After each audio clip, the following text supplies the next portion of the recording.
इस फिल्म की शुरुआत होती है काफी आगे के टाइम से, जब दुनिया ने बहुत तरक्की कर ली थी। दुनिया से हर बुरी चीज जैसे कि जंग, भूख, खतरनाक बीमारियां सब खत्म हो गई थी। अब ना तो दुनिया में कहीं भी खाने की कमी थी और ना ही कोई बीमारी ऐसी थी जिसका कोई इलाज ना हो सके। इससे भी बड़ी बात कि स्पेस में जाना आम हो गया था। हर कोई अब आराम से आसमान की सैर को जा सकता था। इसी बीच हम एक स्पेसशिप में कहानी के मेन कैरेक्टर मैक्स को देखते हैं। मैक्स को भी घूमने का बहुत शौक था, इसलिए वो अपनी खास स्पेसशिप से गैलेक्सी में घूमने निकला हुआ था। उसे हर प्लेनेट पर जाने, वहाँ के रहन सहन के बारे में जानने का बहुत शौक था। हालांकि उसकी फैमिली हमेशा उसे कहती थी कि बस वापस आ जाओ और अपनी पढ़ाई पर ध्यान दो, लेकिन क्योंकि उसे पढ़ाई का शौक तो था नहीं, इसलिए वो अपनी फैमिली की बातों पर ध्यान नहीं दिया करता था। इसी बीच अचानक एक चट्टान का टुकड़ा मैक्स की स्पेसशिप से आकर टकरा जाता है, जिससे वो कंट्रोल से बाहर हो गया। सिस्टम में खराबी होने लगी, लाइट्स खराब हुई, अलार्म बजने लगी। ये देखते हुए मैक्स ने जल्दी जल्दी स्पेसशिप को नीचे उतारना चाहा, लेकिन सिस्टम पूरी तरह खराब हो गया और स्पेसशिप गिरने लगा। देखते ही देखते शिप एक अनजान प्लेनेट के आइलैंड पर तबाह हो गया और फिर स्पेसशिप में धमाका होने से पहले ही मैक्स उसमें से उतर गया और अब वो इस अनजान आइलैंड पर फंस चुका था। यहाँ दूर दूर तक कोई नजर नहीं आ रहा था जो उसकी मदद को आता। ये आइलैंड काफी अजीब था, रेगिस्तान जैसा। ज्यादा अंधेरा तो नहीं था, बस खामोशी थी जो डरा देने वाला माहौल बना रही। खैर अब मैक्स इस जगह पर घूमने लगता है।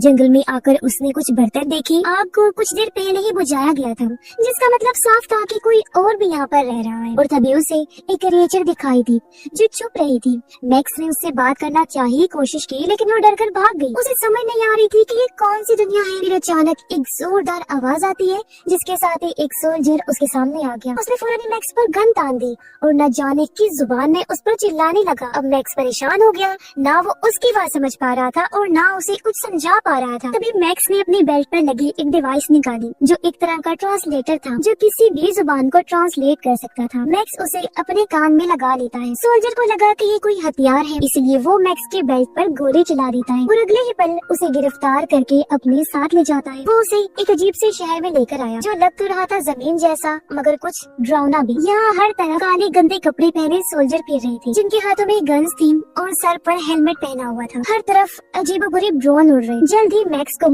एक लैब में लाया गया जहाँ कुछ साइंटिस्ट थे। वो लोग दरअसल मैक्स को कोई एलियन समझ रहे थे, इसलिए उसके सर पर डिवाइस वाला एक हेलमेट लगा दी थी, क्योंकि वो इस डिवाइस के जरिए मैक्स के ख्यालों को पढ़ के उसका हर एक राज जाना चाहती थी। लेकिन जल्द ही उन लोगों को लगने लगा कि ये कोई एलियन नहीं है, बल्कि एक पागल इंसान है। इसीलिए उसे पागल खाने भेजने का फैसला किया जाता है। ये काम एक सीनियर सोल्जर के जिम्मे लगाया गया, जिसका नाम गाय था। अचानक सभी लोग जोर जोर से गीत गाने लगे, जो उनके मुल्क और गवर्नमेंट के उनके दिल में प्यार का गीत था। उन्हें देखने से ऐसा लग रहा था वो जैसे किसी के कंट्रोल में हो और इस गीत के अलावा इनके दिमाग में और कुछ ना हो। ये सब चीजें मैक्स को काफी अजीब और फनी भी लग रही थी। साथ ही उसे शक भी हो रहा था। पर अचानक एक सोल्जर जमीन पर गिर पड़ा। बुरी तरह उसे दौरे पड़ने लगे, इसलिए अथॉरिटी वाले उसे उठाकर ले जाते हैं, जो देखकर मैक्स का शक और बढ़ जाता है। अब मैक्स को जब पागल खाने ले जाया जा रहा था तो वो वहाँ के बुरे हालात देख रहा था कि सब कितना खराब है। सड़कें, बिल्डिंग्स टूटी हुई हैं और हर 2-3 किलोमीटर के फासले पर अजीब तरह के टावर्स हैं। इस बारे में वो गाय से पूछता है कि टावर किस लिए है। तब गाय कहता है कि वो क्या है ना, आजकल बागियों की तादाद काफी बढ़ गई है, वो यहाँ आते रहते हैं,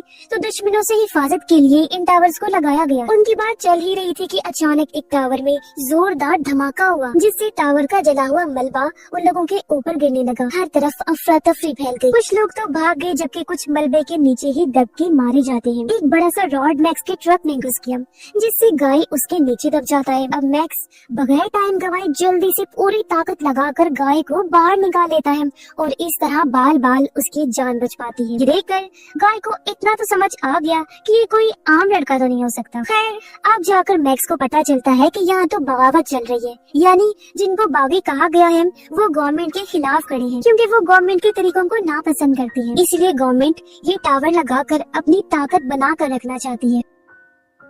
ये लोग पैदल ही आगे बढ़ जाती हैं। मेन शहर में आने के बाद एक ताकतवर आदमी दिखाया जाता है जो रिसर्च डिपार्टमेंट का हेड होता है। वो अपने एजेंट को हुक्म देता है कि वो मैक्स को मेरे पास लेकर आए, जबकि उससे पहले मैक्स को इस बार एक बड़े से टैंक में बंद करके रखा जाता है, क्योंकि साइंटिस्ट उसके दिमाग को और अंदर से परखना चाहते थे। लेकिन तभी यहाँ डिपार्टमेंट हेड का एजेंट आकर बगैर किसी की इजाजत के मैक्स को वहाँ से ले जाता है। इसी बीच हम एक वकील को देखते हैं, जिसने भी काफी देर से मैक्स पर नजर रखी हुई थी, लेकिन जब उसने टाइम देखा वो काफी घबरा गया जल्दी से बाथरूम में जाकर वो लॉक हो जाता है, पर अचानक उसे भी वही दौरा पड़ने लगता है। उधर एजेंट जब मैक्स को ले जा रहा था तो बार बार घड़ी को देखकर उसके भी पसीने छूट रहे थे। अचानक उसे भी दौरा पड़ गया और ये देखकर कुछ लोग एजेंट को बंदी बनाकर अपने साथ ले जाते हैं और आसपास के लोग एक बार फिर गीत गाने लगते हैं। अब लोग मैक्स को देखकर उसे बागे कहने लगे क्योंकि वो उनकी तरह गीत जो नहीं गा रहा था। वो उस पर चिल्लाने लगी।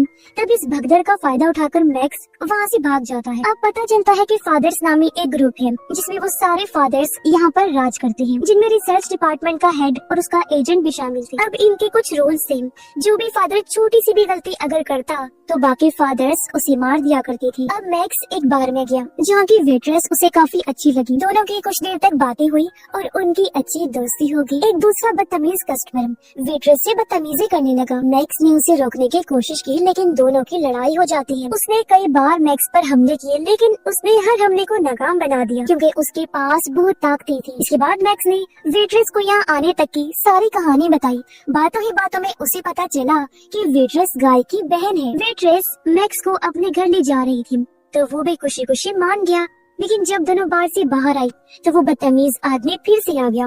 इस बार वो अपने गुंडे भी साथ लेकर आया था मैक्स से बदला लेने के लिए। अब मैक्स भी जानता था कि इनसे कैसे निपटना है।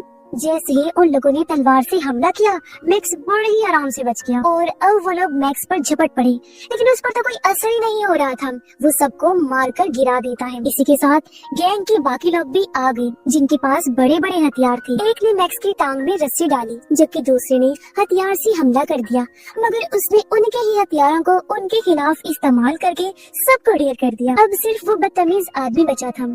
वो गोल्ड डिवाइस को मैक्स की तरफ फेंकता है जिस पर ब्लेड्स लगे हुए थे, लेकिन कुछ भी होने से पहले मैक्स बड़े आराम से बच जाता है। घर पर आने के बाद गाय भी मैक्स को अपने घर में रहने की इजाजत दे देता है। धीरे धीरे मैक्स यहाँ के तौर तरीकों को समझने लगता है। उसे एक चीज बहुत हैरान कर देती है। उसने देखा कि गवर्नमेंट उसके ख्यालों को टीवी पर किसी फिल्म की तरह दिखा रही है। उनकी गवर्नमेंट लोगों को ये कहती है कि हम लोग अपने प्लेनेट के अंदर रहते हैं, न कि सतह पर, क्योंकि बाहरी दुनिया में कोई सितारा प्लेनेट कुछ भी नहीं है। साथ ही उनको ये भी बताया जाता है कि उनके फादर्स ने बागियों के खिलाफ जंग जीतकर ये टावर लगाए हैं, तब जाकर उनका ये प्लेनेट, ये मुल्क बचा है। गाय मैक्स को कहता है कि अपने मुल्क की हिफाजत करना सबसे बड़ी जिम्मेदारी है, तुम भी मेरी तरह गार्ड बन जाओ। मैक्स इसके लिए मान गया, जहाँ उसकी आर्मी वाली ट्रेनिंग शुरू हुई जिसमें उसने गीत भी सीखा और कई सारे इम्तिहानों को पास किया। बागियों की चीजों को शूट करने वाले इम्तिहान में तो उसने टॉप किया, यानी वो कमाल का शूटर भी था। अब कड़ी ट्रेनिंग के बाद मैक्स को आर्मी में भर्ती कर लिया गया। उनका पहला मिशन बागियों के एक अड्डे को तबाह करना था। जल्द ही ये लोग वहाँ पहुँच गए और इन्होंने वहाँ हमला कर दिया। बॉम्ब फेंकी गई और बागियों को घसीटा गया। ये चीज मैक्स को अजीब लगी क्योंकि उसने देखा कि बागी लोग कोई मॉन्स्टर क्रिएचर नहीं है, बल्कि ये तो कुछ डरे हुए लोग हैं। ये देख मैक्स ने उन्हें ना मारने का फैसला करके बंदूक नीचे फेंक दी, जबकि बाकी लोग बुरी तरह बागियों को मार रहे थे। जानवरों की तरह घसीट कर उन्हें ले जाया जा रहा था और ये चीज जाहिर है मैक्स को भी बहुत अजीब लगी और बुरा भी लगा। अब बागियों को सजा के लिए कोर्ट लाया गया। फिर उनको सामने खड़ा करके उन पर तेज रोशनी फेंकी, इतनी तेज कि उनकी आंखों में तकलीफ होने लगी। बहुत सारे बागी चिल्लाए कि प्लीज हमें छोड़ दो, हमने तो कुछ भी नहीं किया, जबकि बहुत सारे लोग फादर्स को बुरा भला कह रहे थे और अब जो लोग रो रहे थे उन्हें मजदूर बनाकर भेज दिया गया, जबकि शोर मचाने वालों को मार डाला गया। अब एक बागी जिसकी बाजू मशीन की थी उसे लाया गया। फादर्स ने उसे गैस से भरे सूट में बांध दिया, जिससे धीरे धीरे उसका जिस्म जलने लगा और तड़पते हुए उस बेचारे की मौत हो गई। ये देख मैक्स को काफी बुरा लगा। उसे गुस्सा भी आ रहा था, लेकिन गुस्सा दबाते हुए चुपचाप वो वहाँ खड़ा रहता है। घर आने के बाद मैक्स ने गाय को कहा कि ये बहुत गलत हो रहा है। गाय ने उसे कहा कि ये ठीक है और हम यही तरीका अपनाते हैं, क्योंकि हर कोई अब मैक्स को जानता था। इसलिए एजेंट उसे पकड़ने के लिए आ गया, पर उससे पहले फादर्स का हेड मैक्स की वफादारी का टेस्ट लेना चाहता था। इसलिए वो मैक्स को जंगल में ले गया और उसके सामने दो बागियों को खड़ा करके कहा कि इन्हें उड़ा दो। मैक्स कहता है कि मैं इन्हें सबके सामने नहीं, अकेले में मारूंगा, पर कुछ दूर ले जाकर वो उन दोनों को छोड़ देता है। वापिस आकर उसने फादर्स के हेड को कहा कि मैं आर्मी छोड़ना चाहता हूँ। ये सुन हेड गुस्से से आग बगोला हो गया। उसने मैक्स पर गन तान दी। हालांकि गाय ने उसे रोका, लेकिन उसने बहुत सारी गोलियां मैक्स पर चला दी, जिससे वो काफी जख्मी हो जाता है। अब हेड जबरदस्ती गाय को अपने साथ ले गया, जबकि मैक्स की लाश को वहीं छोड़ देता है। उधर सभी फादर्स प्लान बना रहे थे कि किस तरह वो सभी बागियों को एक साथ ही खत्म कर दे। दूसरी तरफ बागी जंगल में मैक्स की लाश को ढूंढ रहे थे। लाश उनको मिल तो गई, लेकिन जब उसे हिलता हुआ देखा तो सभी काफी चौंक जाते हैं, क्योंकि जी हाँ, मैक्स अभी भी जिंदा था और उसके सारे जख्म बहुत जल्दी भर गए थे। अब सारे बागी मैक्स को सच्चाई बताने लगे। कहते हैं कि ये टावर प्लेनेट की हिफाजत के लिए नहीं लगाए गए हैं, बल्कि इन टावर्स में से ऐसे सिग्नल्स निकलते हैं जो इंसानों के दिमाग के साथ छेड़छाड़ करते हैं। इसीलिए तो अचानक दिन में 2 बार लोगों को कुछ होने लगता है और वो अपने प्लेनेट के मुल्क के प्यार में गीत गाने लगते हैं। मगर कुछ लोग ऐसे भी हैं जिन पर इन सिग्नल्स का असर नहीं होता, बल्कि उनको तो दौरे पड़ने लगते हैं, जैसा कि हम पहले भी देख चुके हैं। ऐसे लोगों को गवर्नमेंट बागी का नाम दे देती है ताकि उन्हें मार दिया जाए। ये सुनकर मैक्स समझ गया कि ये सिस्टम तो बहुत बुरा है। तभी एक बार फिर टावर में से सिग्नल आने लगी। बाकी लोग मुंह में लकड़ियाँ रख के बैठ गए ताकि दौरे के दौरान उनकी जुबान दांतों में न आ जाए। उधर वकील भी यही कर रहा था, और क्योंकि सिग्नल्स का असर मैक्स पर तो होता नहीं, इसलिए वो बाकियों की मदद करने लगा। जल्दी वो बागियों के साथ मिल गया और उन्होंने फैसला किया कि वो टावर को उड़ा देंगे। इसीलिए वो चुपके से टावर के एक एरिया में घुस गए। बागियों ने जैसे गोलीबारी की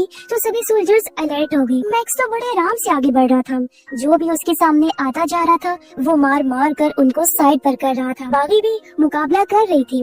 कुछ तो मारे गए, जबकि कुछ दीवारों के पीछे खड़े होकर गोलियां चला रही थी। मैक्स बड़ी बहादुरी से टावर के नीचे पहुंचा और वहाँ बॉम्ब लगा देता है। फिर उसने सभी बागी, चाहे वो जिंदा हो या मरा हो, उन पर हुक से रस्सी अटका दी और उनको घसीट कर ले जाने लगा। कुछ ही देर में मैक्स और उसकी टीम खतरे से दूर हो गई। टावर में जोरदार धमाका हुआ और वो उड़ जाता है, लेकिन ये मुश्किल बहुत तकलीफ दी थी, क्योंकि एक और साथी उनके सामने दम तोड़ जाता है और अब बस मैक्स और एक बागी ही बचा था। अब मैक्स वेट्रेस के घर गया, लेकिन पड़ोसी ने उसे देख लिया था, इसलिए फौरन उसने पुलिस को बता दिया। गाय मैक्स पर चिल्लाने लगता है, पर इसी बीच वहाँ पर पुलिस आ गई, जो देखकर मैक्स फौरन ही वहाँ से भाग जाता है ताकि गाय और वेट्रेस किसी मुसीबत में न पड़ जाए। लेकिन बाहर सोल्जर्स तो पहले ही उसका इंतजार कर रहे थे, मगर यहाँ भी वो रुका नहीं और एक के बाद एक सबको मार गिराता है। लेकिन बेबस तो वो तब होता है जब फादर्स का हेड गाय की बहन को बंदी बना लेता है। ये देखकर मैक्स को हार माननी पड़ी। वो खुद को उनके हवाले कर देता है। मैक्स को जेल में डाल दिया गया, जहाँ पहले ही काफी सारे कैदी मौजूद थे।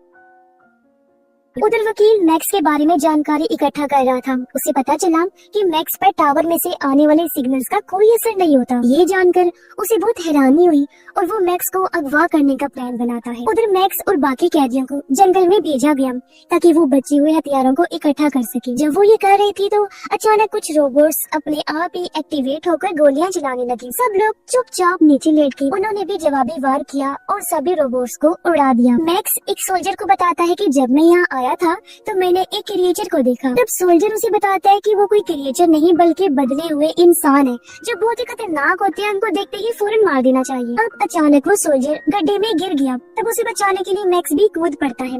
ये एक सुरंग थी, इसलिए दोनों छानबीन करने आगे बढ़ने लगी। इन्हें एक काफी पुरानी लैब नजर आती है, लेकिन इसी बीच एक क्रिएचर भी वहाँ आ गया। वो लोग जब छानबीन कर रहे थे तो क्रिएचर सोल्जर पर हमला करके उसे पकड़ लेता है। इससे पहले वो उसे मारता मैक्स सोल्जर को बचा लेता है। फिर वो खुद क्रिएचर से लड़ने लगा और आखिर उसे गिराकर कैद कर लेता है। लेकिन मैक्स को एहसास हुआ कि अगर सोल्जर को मौका मिला तो वो इस क्रिएचर को मार देगा, इसलिए मैक्स क्रिएचर को आजाद कर देता है। अगले दिन मैक्स और 2 साथी जंगल में घूम रहे थे, तभी उनकी नजर लाल टैंक पर गई जो झाड़ियों में फंसा हुआ था। इससे पहले ये लोग लाल टैंक के पास जाते काले टैंक्स उन पर हमला करने लगे। हालांकि वो भी जवाबी वार कर रही थी, लेकिन उनके किसी भी हमले का टैंक्स पर कोई असर नहीं हो रहा था। ये देख मैक्स को एक आइडिया आया और उसने लाल टैंक पर हमला कर दिया, जिससे अब लाल टैंक ब्लैक टैंक्स पर ही हमला कर देता है।